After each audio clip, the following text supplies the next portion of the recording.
faut creuser ces bassines ou est-ce que c'est dangereux pour l'environnement? Oui, c'est forcément dangereux pour l'environnement, puis c'est surtout que ce territoire n'est pas du tout adapté à l'agriculture intensive céréalière.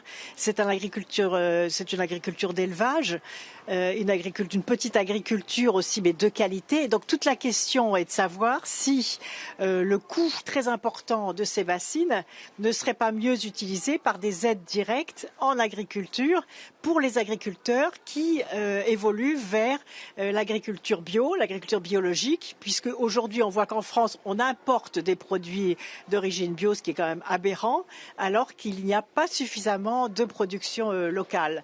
Et je pense que le revenu des agriculteurs serait bien plus important dans cette mutation plutôt que dans un coût très important de retenue d'eau. Alors pour autant, celle qui vous a succédé en tant que députée des Deux-Sèvres, Delphine Batho, elle soutient le protocole.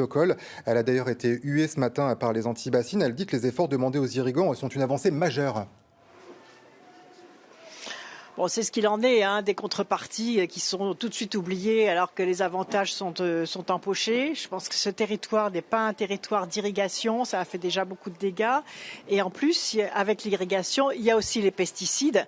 Donc si on veut vraiment aujourd'hui jouer la carte de l'avenir et des revenus décents aux agriculteurs, c'est l'agriculture bio qu'il faut développer.